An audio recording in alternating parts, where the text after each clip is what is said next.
let's jump into this one. So the final report of the implementation of the boot camps has been released. And this pretty much very perfectly sums it up. Implementation of bootcamp rushed, and the report concludes. And then they've got a wee bit of the findings and things like that. He's actually probably pretty good just to start us off with. So insufficient time for implementation, transitions were a challenge, continuity of therapeutic support, clinical capacity in the residential phase, and whānau intervention, kind of the top parts of the report that we're going to look at. So let's go. We're going to do a bit of a timeline through the process to where we are today. The headlines, obviously, we've seen a lot of them. We've seen the unfortunate death of one of the people in the program. We saw the repercussions of that. We saw the runaways. We saw the reoffending. We saw a lot of that stuff was kind of like the headline stuff, which makes sense. It's not great if you've got 10 people and 7 of them during the program, like, were all reoffending or something was like pretty bad. So rightly so, it was being criticized throughout. But I thought I would dive into the final report to kind of get an idea of what to be honest, the thing I really wanted is I wanted to know what the military stuff was. I wanted to get an understanding of like what the military component of it was, because I think all of us sort of hear military style boot camp and they think kids being yelled at, screamed at, like semi-tortured and like physically, like low-level physical torture, like in, I don't know, water buckets thrown on them. That sort of like that kind of stuff where it's like, it's kind of mean and physical and like being, not only that, but like verbal abuse and things like that. So I was kind of like, I want to just double check.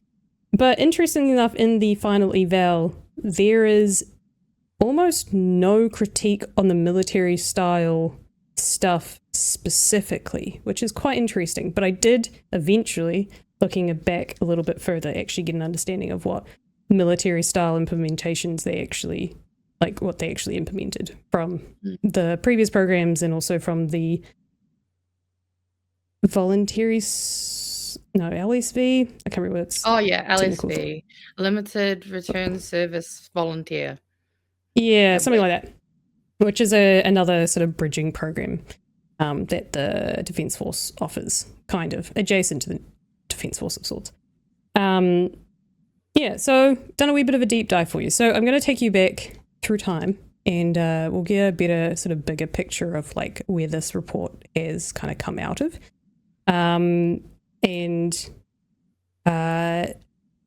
We'll start there with the cabinet paper. I've had fun because I've been highlighting stuff. Hell yeah.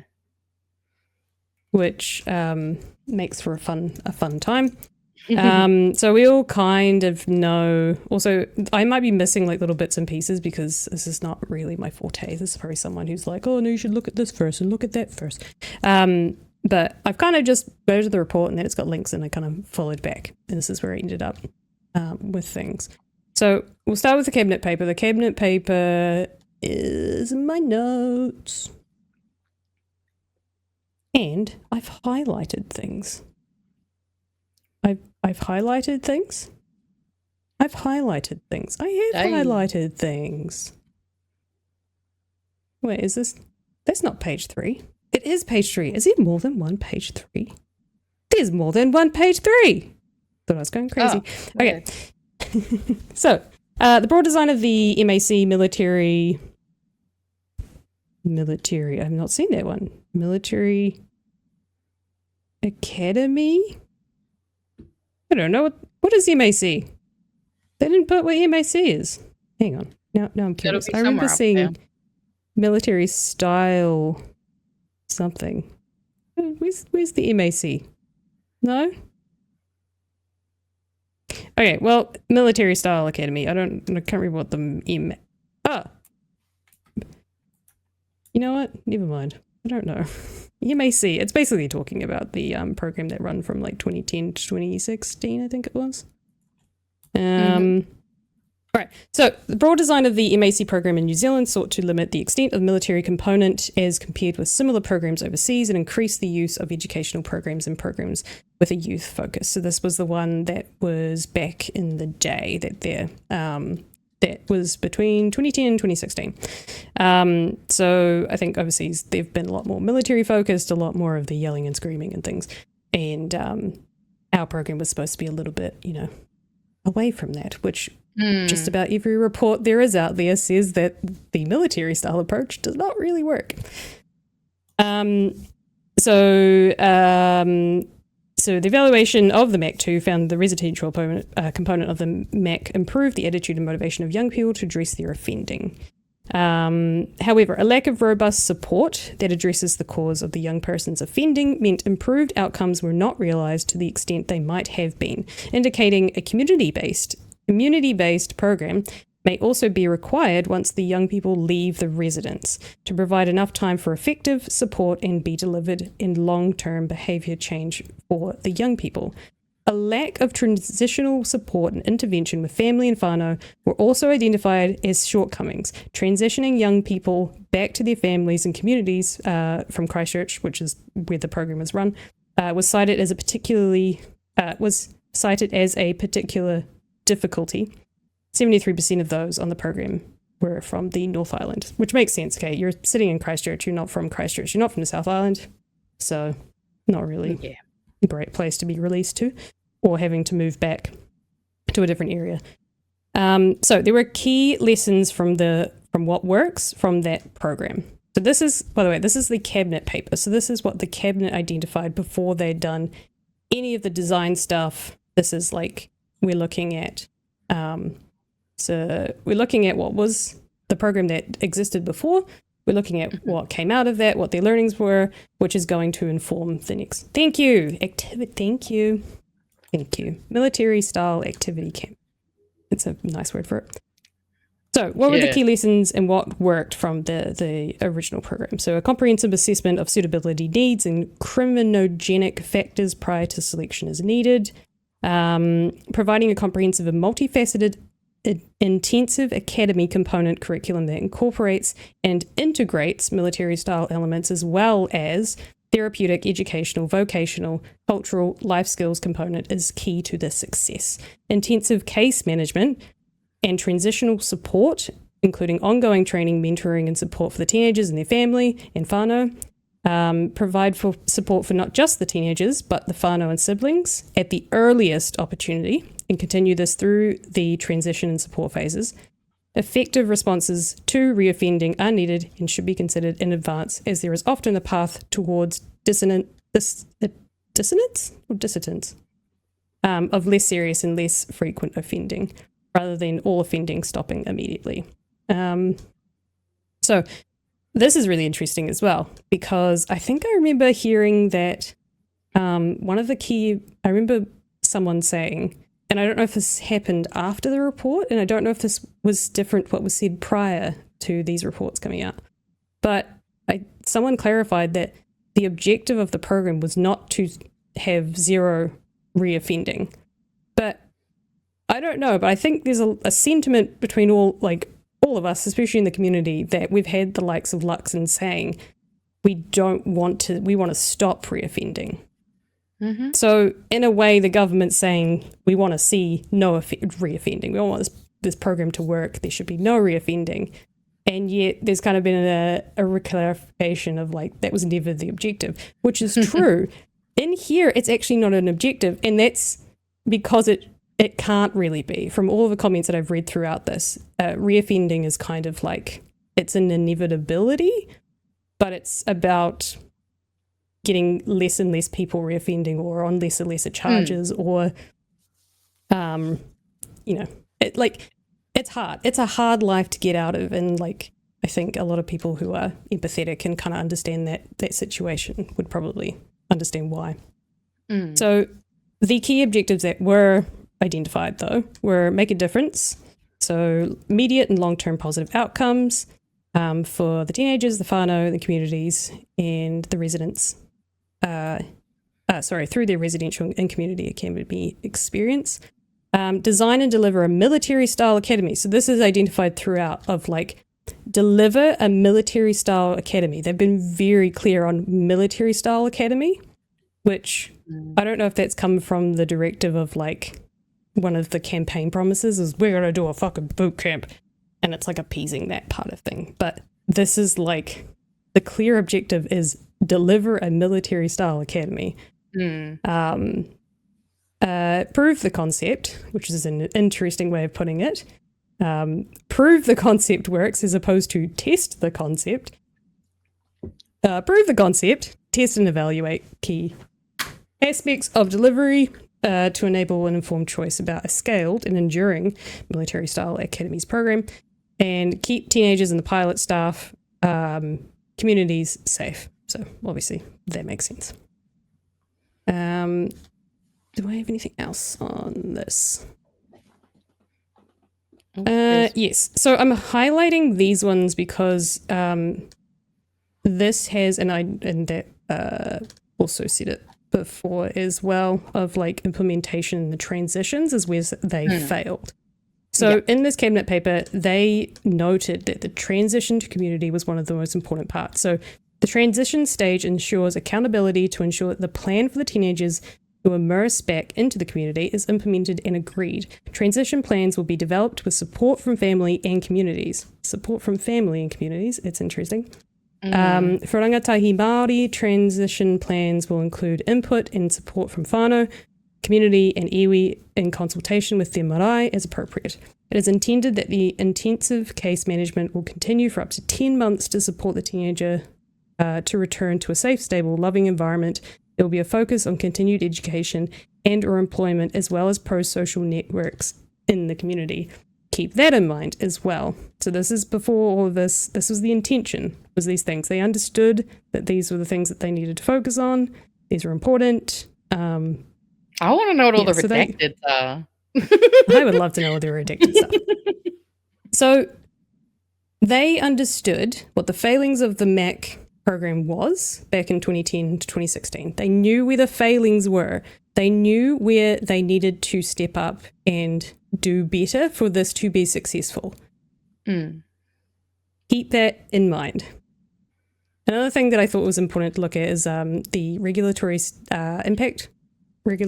impact statement, because this kind of also gives an overview of like what people were feeling.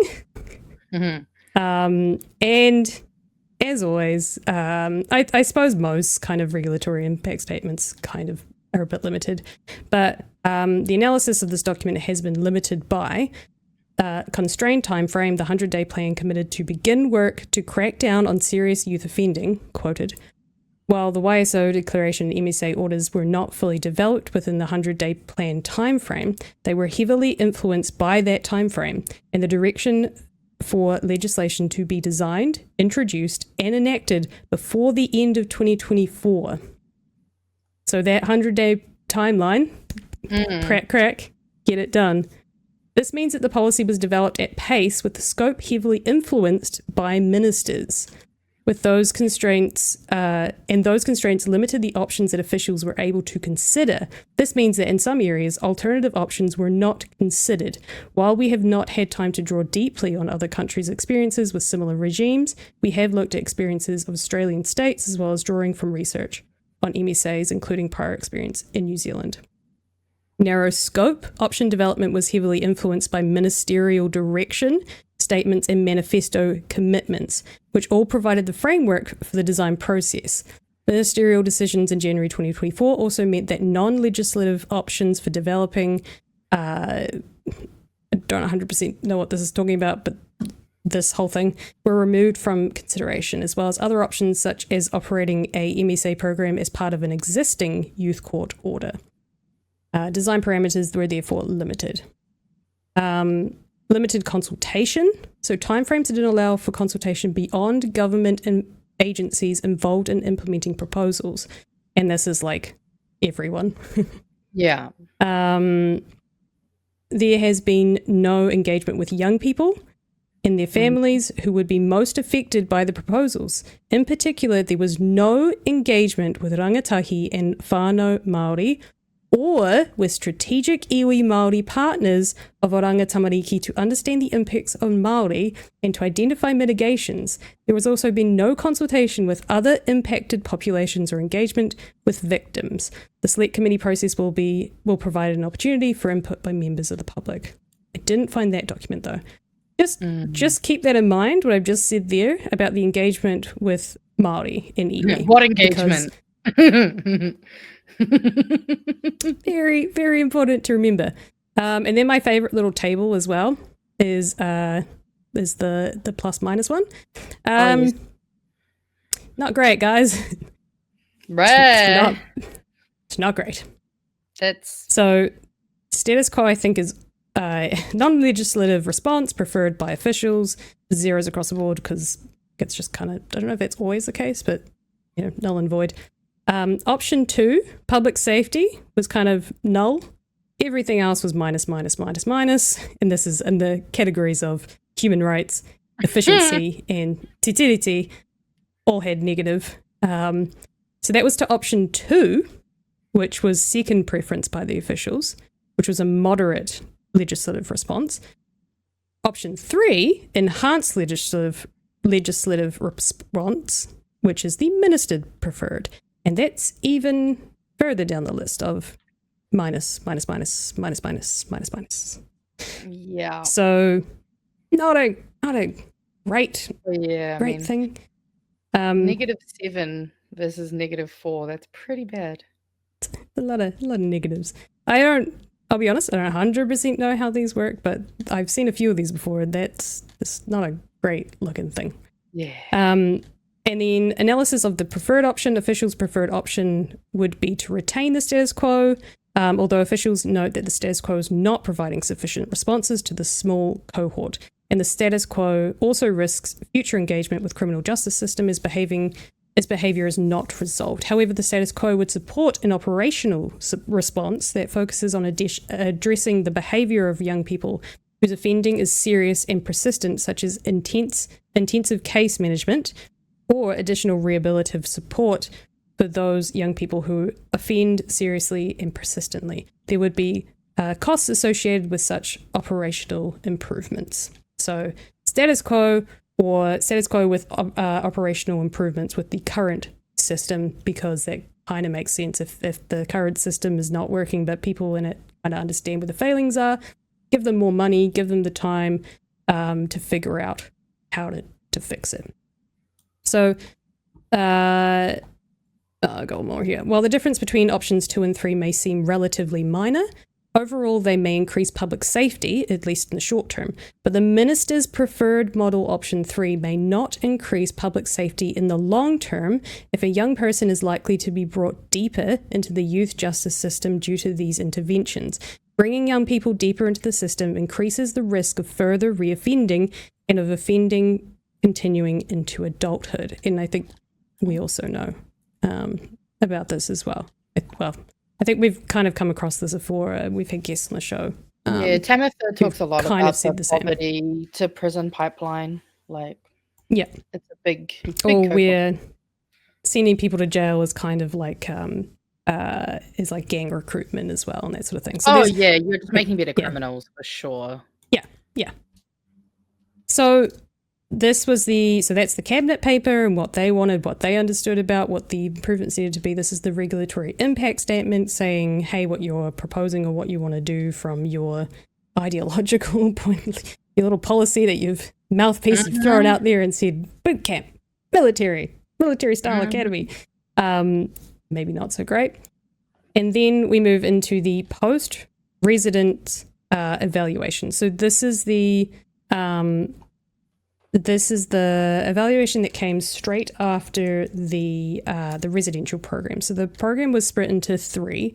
You had the residential program for originally 10 weeks, and then I think it moved to 12 weeks.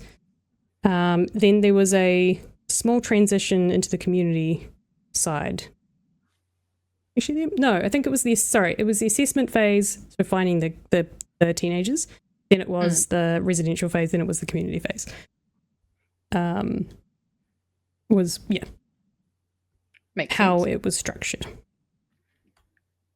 So there's a lot of things to look through here. So this is looking at just after the residential phase, and the kids are about to or have just gone back into the community, or wherever it is, back to their whānau, back to the community, back to a like a halfway house type thing. Like a youth justice residence that's perhaps a lot less restrictive. Right, so commitment of Oranga Tamariki Kaimahi. Can you please explain Kaimahi to those who may not know, Worker. including myself? Worker. Thank you. Yeah. Easy. Commitment of the Oranga Tamariki Kaimahi to the program included working long hours at high intensity to meet rangatahi and program needs in areas where extra resources were needed. So that's huge.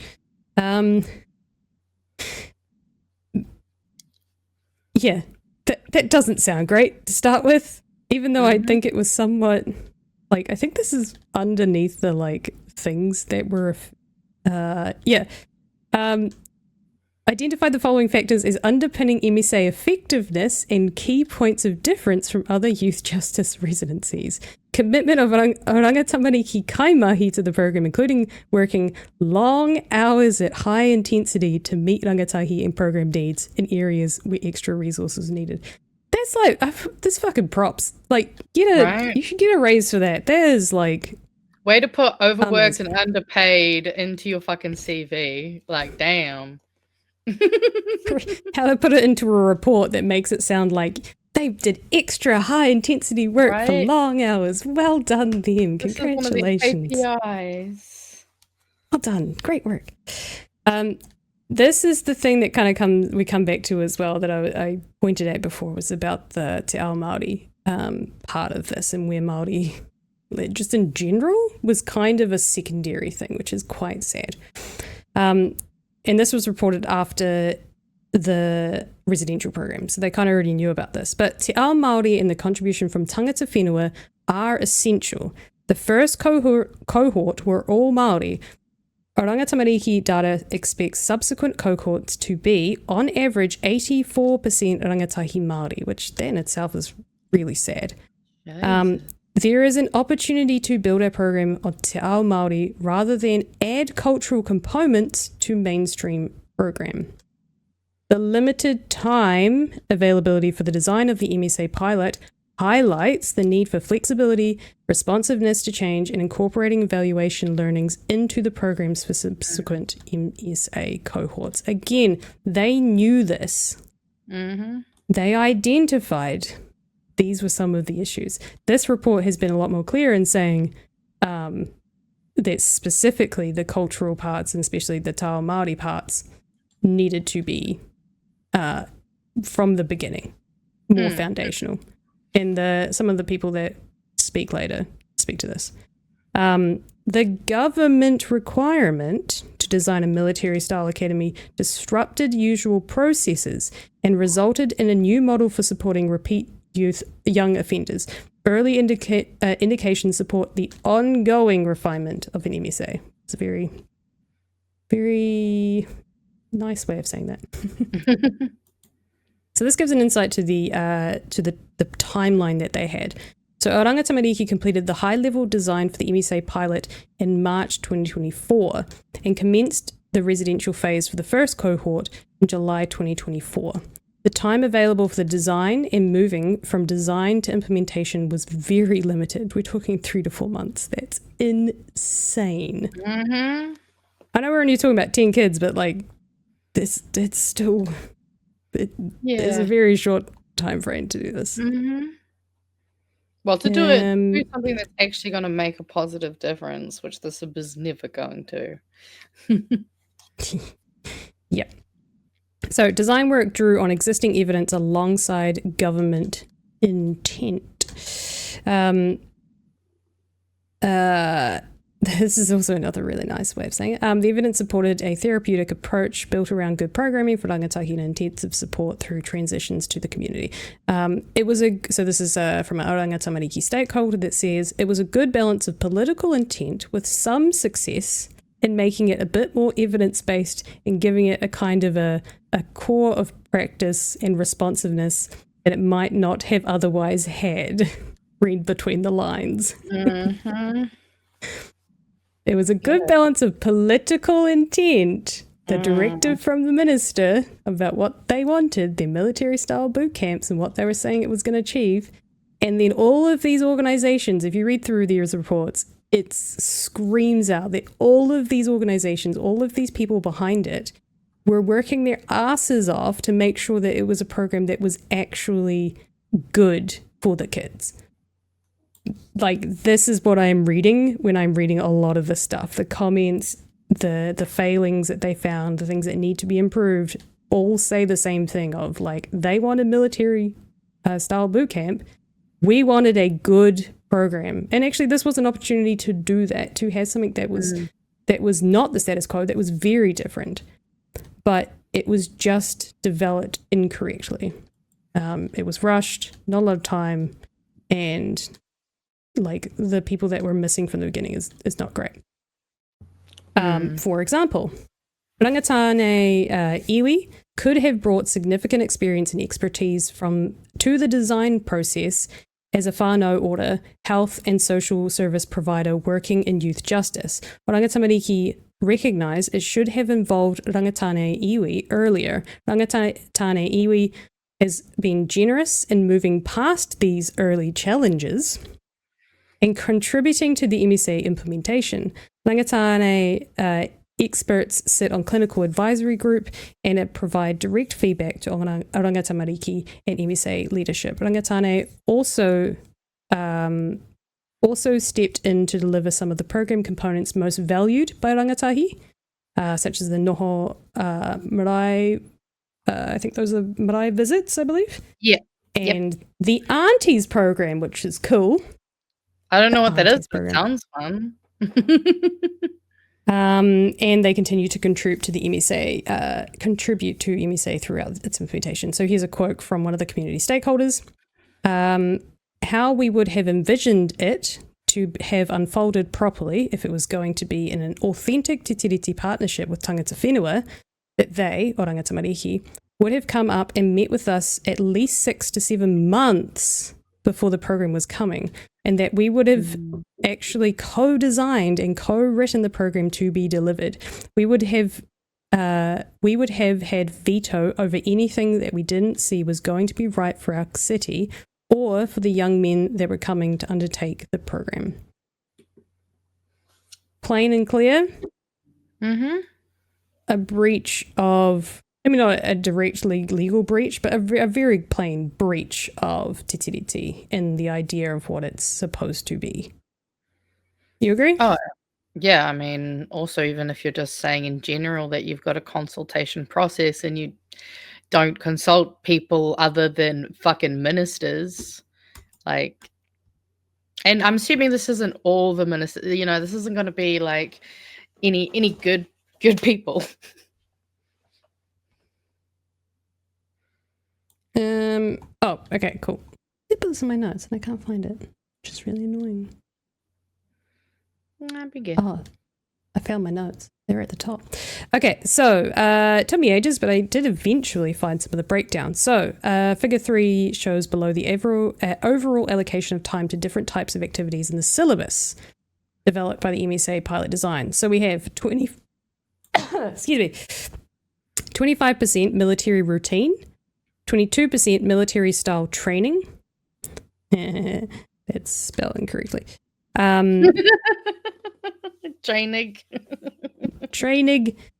Mental health and wellbeing, 17%. Education requirements, 11%. Preparation to transition, only 10%, which is not ideal. No. Whānau inclusion was only 8%. Wow. Cultural education was as low as 4%, and community service was only 3%. Wow. So the military, really see how they peter out.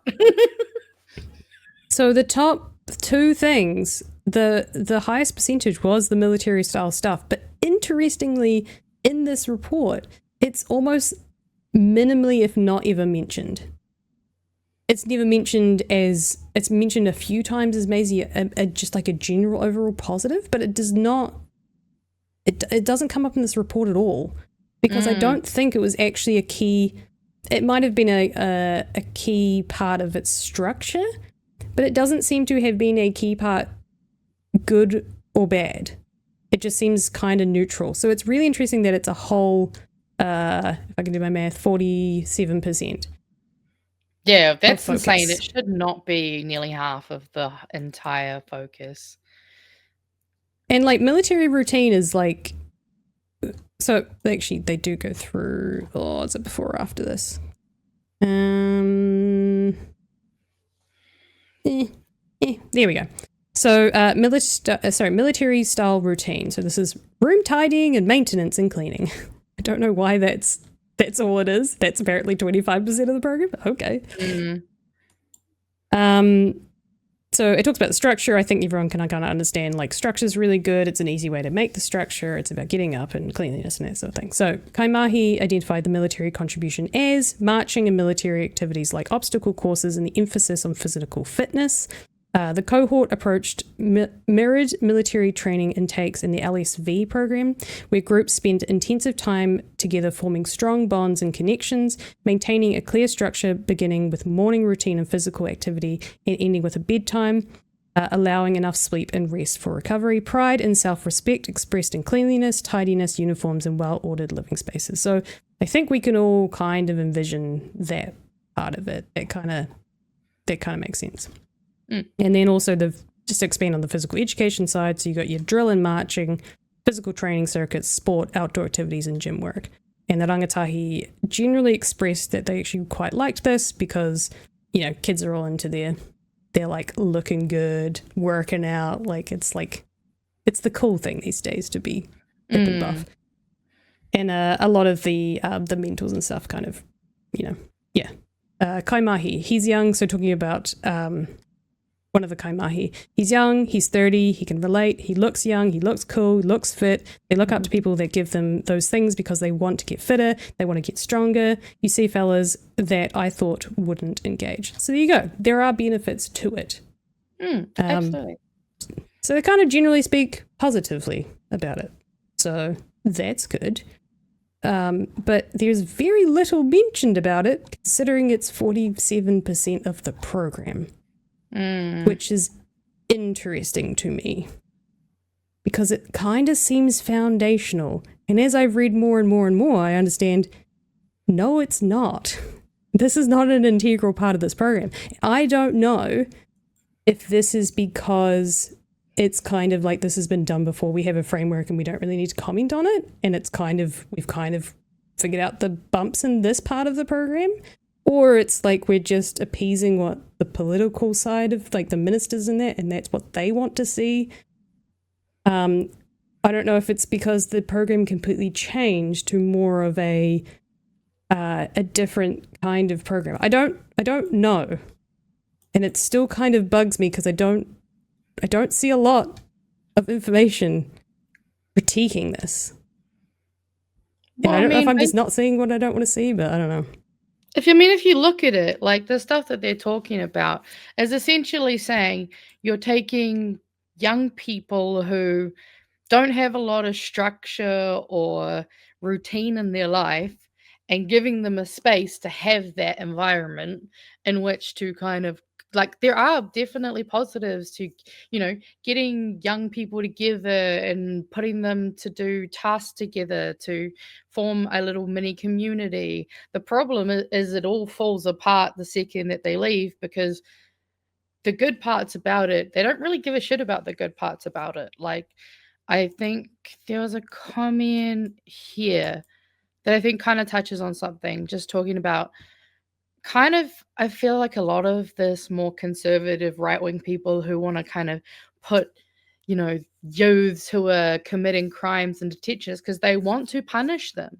A lot of it is about trying to see the punishment side of things and being like, oh yeah, you know, we're going to really make you pay for what you did, which like is very icky and gross and speaks to gross ego issues, and I think also just how unfortunately the kind of Western society we live in is really kind of, they cemented this stuff in the psyche of a lot of older people. And this thing just kind of calls back to this because, yeah, guess what? If you take kids who have nothing and you put them in a space where you're feeding them regularly, you're giving them the space to actually have a daily routine, do physical exercise, of course things are going to get better and they're actually going to, begin the process. But then you need to make sure there's a wraparound kind of process once they are leaving and checking in and making sure that, you're not just essentially bringing them into a unique experience. It's like a camp, or be like, going on camp for a couple of weeks. And then you come back home and it's just back to same old shit. Like, And what are they? that's what the final eval speaks to. Crazy. So this was the post-residential phases. So they knew. So some of the stuff does come up again in the final report, obviously, because it's a full look at it. But this is where the program fell apart, basically. And you saw from that cabinet paper, they knew that the transitional side of things was key to the success of this program. So you can't say like, oh, we've learned something. Maybe the transitional part of this was really important. Oh, maybe Te Ao Māori should have been, or Tangata Whenua should have been involved, or iwi should have been involved a lot sooner. They fucking knew this shit. So the sense that I get from these reports is that the people involved worked their asses off to put in place something that was good under the constraints of under the directive of Military Style Academy. What do you call it? Military Style Academy? Yeah. Initiative Academy. Where's my first thing? Oh no. This is the one with my things, right? This is the one with my things, right? This is the one with my things, right? Please. I could just find my... Can we find a little bit of yellow? Oh, no. Oh, I found it. Yep. Nice. Found the first one. Oh, did have that. Okay, never mind. So here we go. This is where it all fell apart. Transitions to the community broke the continuity of therapeutic support. Transition to the community was also a transition from an environment surrounded by therapeutic support to one where it was much more limited.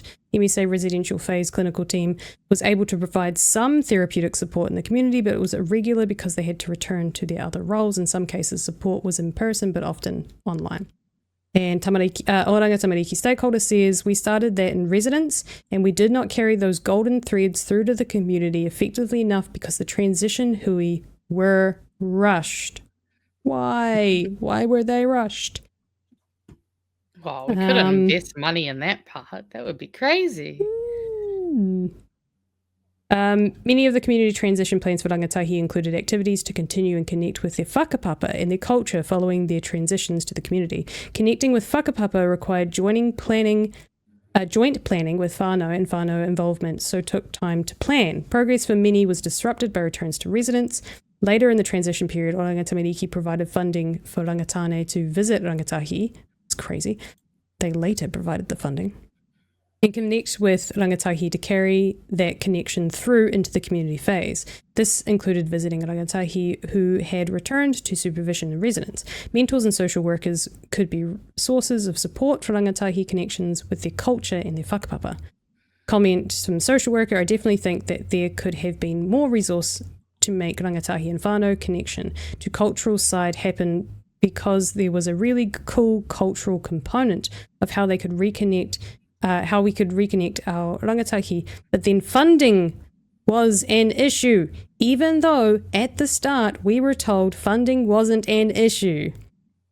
Literally, the quote. Wow. Like, we went and made this amazing program, and then we couldn't even run it.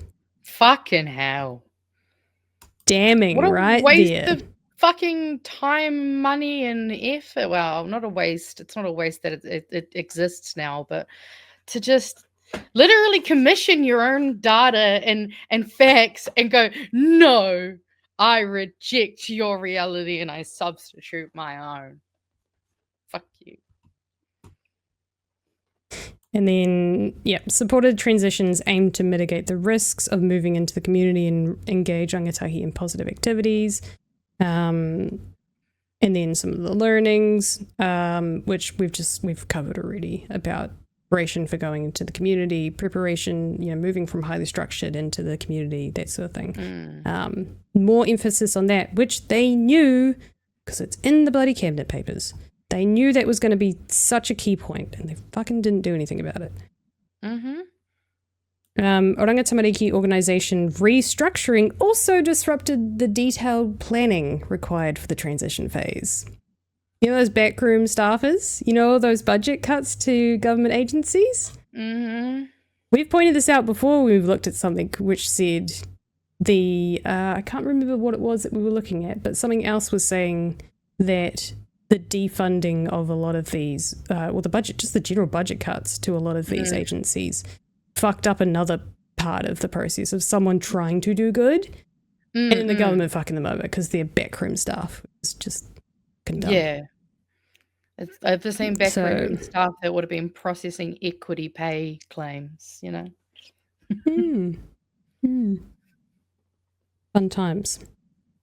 An early challenge was delay in the preparations of living environments and the physical needs identified in the transition plans. Failure to provide the needs identified in the transition plans eroded rangatahi trust as they felt like broken promises. Stakeholders attributed delays to lack of funding, availability, and too much focus on physical items in transition plans. Rangatahi often found several aspects of their plans unprepared. Now, I'm going to list off a bunch of things to you, and you tell me what part of a human's existence is missing. So, their basic essentials. So, things like accommodation, necessities such as food, furniture, plates, cutlery, internet connections, basic essentials. Memberships for activities. The things that they've been doing, right? All that physical training, all of those, I think I read in the report, brand new gym equipment, basketball courts, all those amazing things that are not exactly, out there in the community. So the memberships for activities such as gym memberships, they didn't have those. Their club memberships, their driving lessons that had to be paid for. They had to wait for approvals. Who's taking them to these things? You think that when they go back home, they're going to have someone who can fucking take them to any of this? Work and income support. One of the things that was noted was about the education, the vocational training, and the employment was a big part of this as well. We want to see these kids go into employment. There was no fucking work and income support. Medication, also mentioned in this, there was a lot of kids in this that was discovered they have ADHD, but there's also discovered through this as well, there were a lot of mental health issues, there were trauma, there was post-traumatic issues that had to be worked through. Medication comes with a lot of those mental health issues. Yeah. So one rangatahi began their transition without a supply of an important medication, leading to a gap in treatment while appointments could be arranged for a new prescription. Oh. That is mind-blowing. That's potentially really dangerous, depending on the medication. But also how close they were to therapeutic support, how close they were to clinical support in this facility. And that was not something that was identified and easily addressed during the transition phase. By the way, guys, we're talking about 10 kids and $4 million. We're talking about 10 children and $4 million. They couldn't fucking do this. We literally would have been better off just giving the money per kid. Honestly, probably to the kid even. It's to give to the parents, just give it to the kid. The kid will fucking spend it probably much wiser. Or, give it to actual community programs that are run by good people who care. That's another option. And then the last thing that's mentioned as well is purchases for entertainment. And something that is mentioned throughout this is about boredom. So transition Yes. plans also included significant purchases like televisions and gaming consoles to provide rangatahi safe environment options for downtime. A number of these purchases were declined by Oranga Tamariki as inappropriate, which rangatahi saw as a broken promise. That is a broken promise. And a failure to deliver part of this program.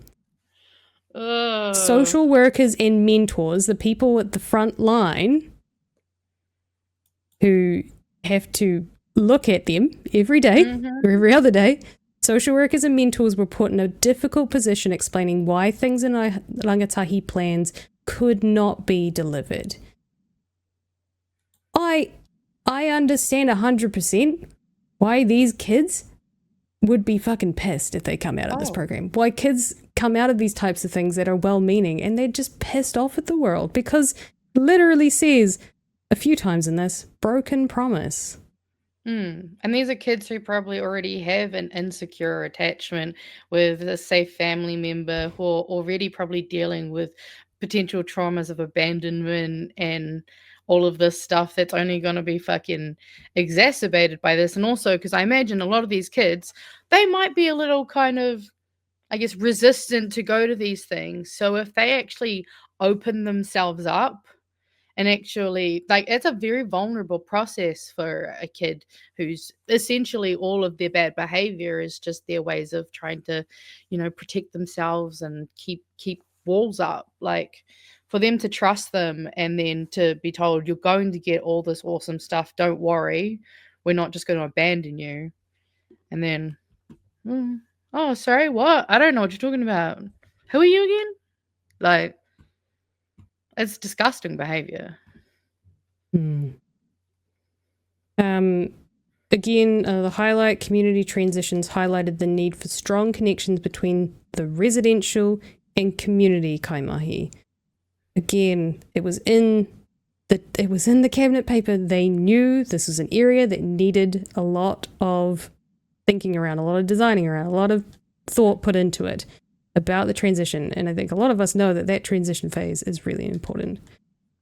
So you had things like the selection phase. Selection of the rangatahi did not even involve the youth justice social workers. The residential phase, youth justice social workers visited rangatahi in the residence but did not have a good understanding of what was delivered, what rangatahi experienced, or how well they were doing. This is their social workers. This is their go-to connection with the justice system. Supposed to be. These are also the people that advocate for them as well in the justice system. They're the ones who kind of help you, with the courts and looking at them, looking at you favorably, ideally. Navigate the process, dot all the T's, I's and cross T's. Yeah. Again, the short time frame for developing plans means residential phase clinical kaimahi developed the transition plans with the rangatahi without input from their social workers, whānau, mentors, and MTDs when handed them over for the transition hui. So again, cut out of the process. That's just crazy. There is so much in this. I think that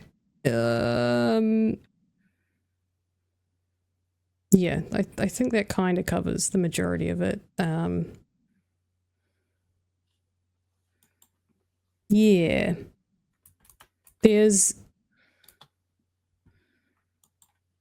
mean, you can pause and have a look at some of these, but so what impacts did any variations from the design have on the effectiveness of the assessment? Of the assessment. Come on, guys. Residential and community phases of the MSA pilot. Short timelines moving from design to implementation meant support for whānau, preparations for transition, and rangatahi arrivals in the community was not complete in time. This had a significant impact on the quality of transition planning and preparation. You knew that. Implementation of the residential phase was very challenging for the MSA team and required unsustainably long hours. The pressure on the clinical team was especially acute as they picked up transition planning late in the residential phase. Individual therapeutic care was planned for the residential phase, but was not delivered due to insufficient clinical team capacity. Time pressure also meant the national practice team did not have enough time to prepare social workers for the community for their roles in MSA. Social workers were disconnected from the residential phase and inadequately prepared for the community phase. Engagement and support for whānau began late. Beginning earlier may have strengthened the home environment for rangatahi as they transitioned out of the residential phase.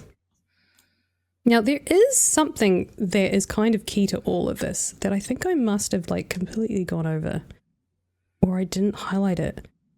But one of the things that screamed out in the beginning, or did I go through it? Oh, there it is. Oh.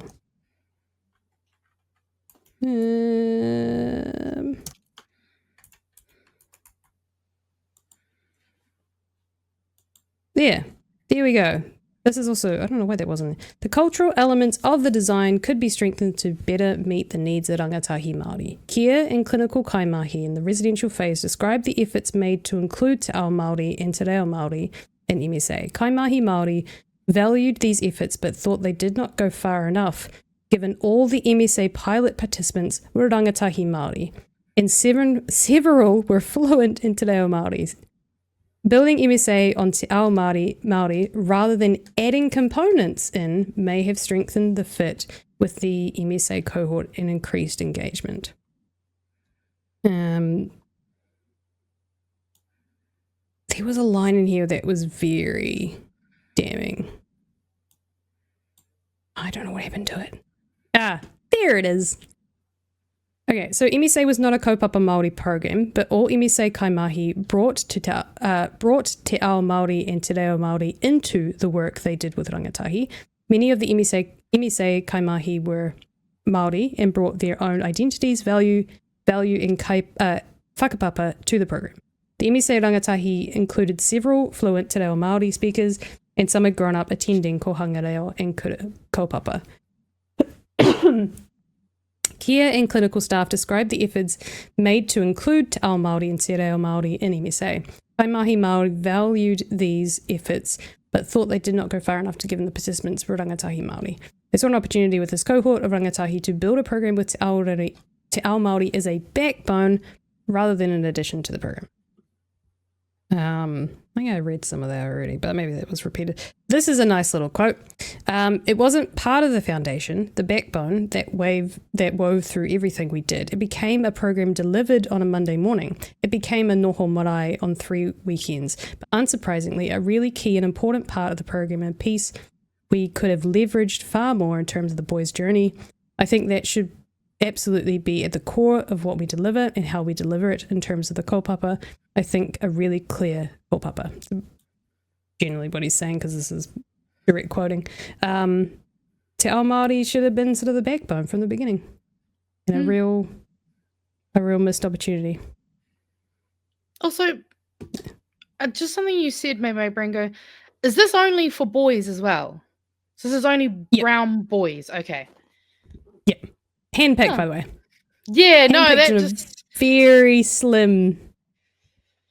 Yeah.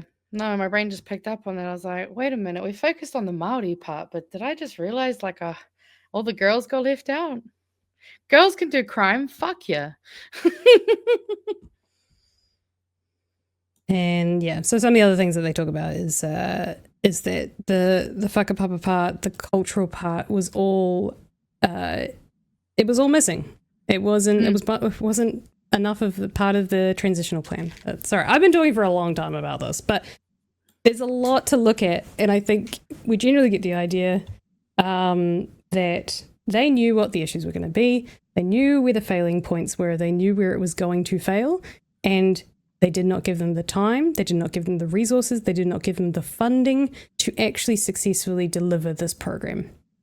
Because what the government said, and what the government said was military-style academy, and they didn't care beyond that. They did not care about what that program looked like, the impact it would have, the resources it could have, the people involved, the cultural aspect of it. The kids who were at the core who they are, they didn't give a shit. They just wanted the thing of, we said military style academy, we're going to deliver it, you sort out the rest. Here's $4 million, you sort it out.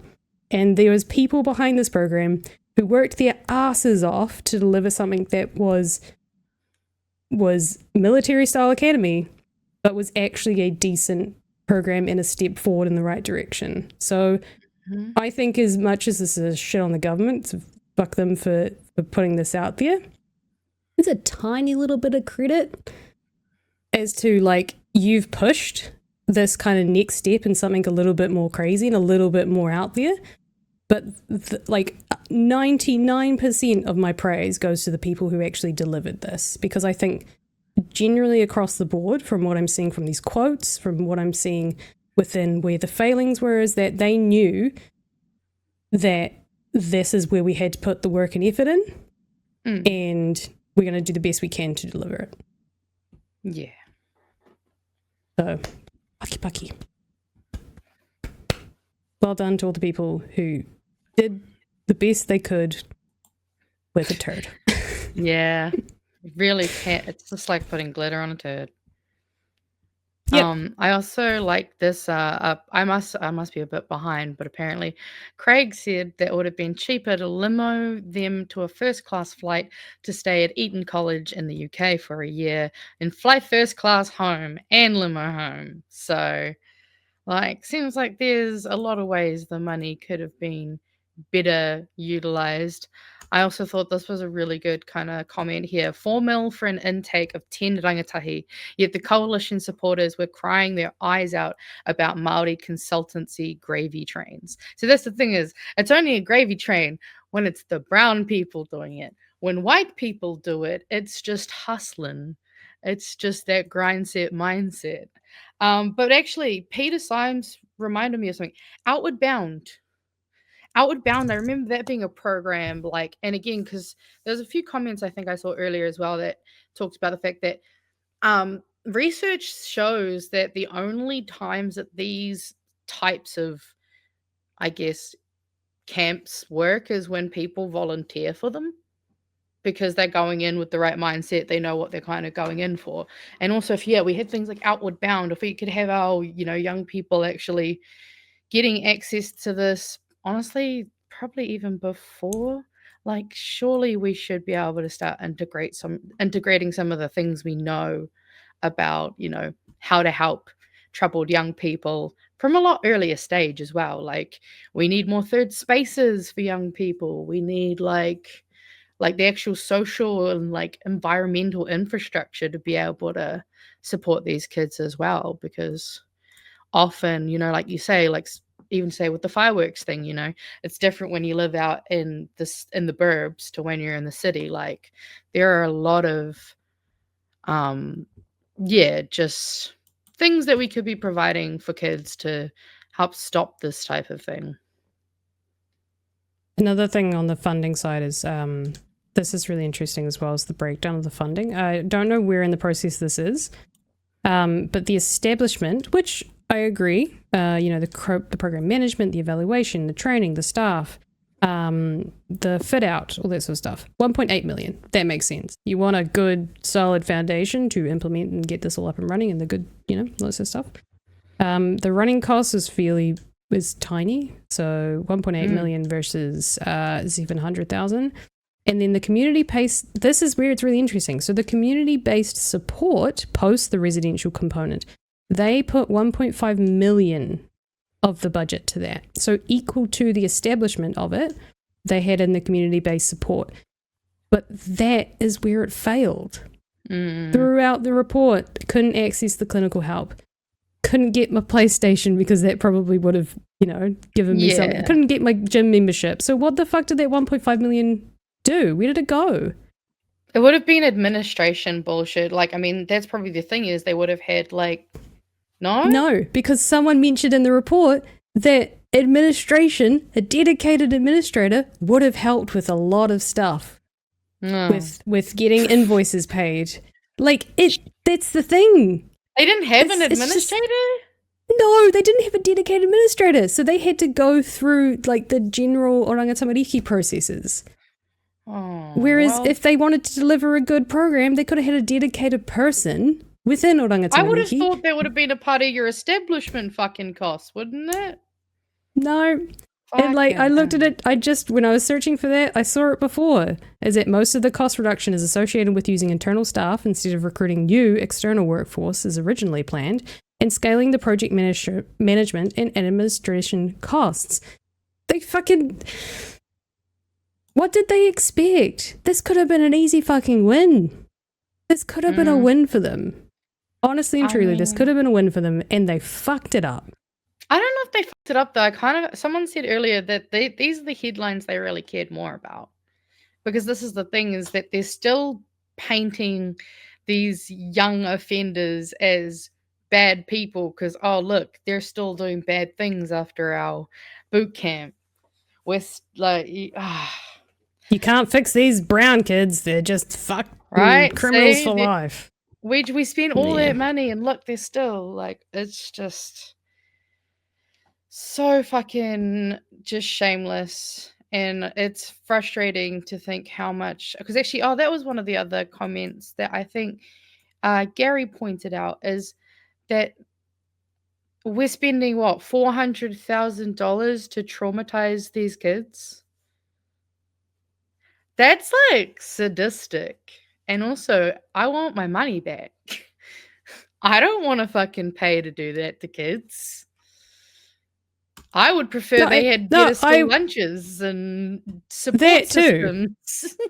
And I would actually go the other way, and I'd say I'm more than happy to pay more, but to deliver a better program, a good program. Because I think at the core of this, I think the people behind it, not the government, the people behind it had really good intentions. They understood that there were problems that weren't working. They're saying round and round and round, the agencies aren't working. This was an opportunity to do something better under military style fucking academy.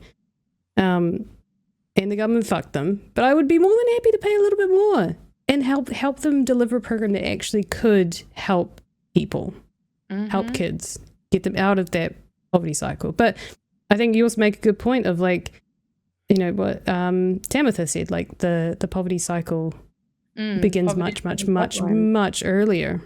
Oh, if anything, could have started like the generation before that kid, or even the generation before. Like, we don't know how deep they are into this process. Yeah. And it's not easy to get them out. Oh, I mean, it's good. It's good. No, I hope you enjoyed that. That was my deep dive. The comments were they were loving it. I mean, it's a really important topic. So, I mean, I'm glad we've spent our anniversary discussing something infuriating, but extremely important. Hey, I mean, kids deserve a lot more than they're fucking getting at the moment. That's for bloody sure.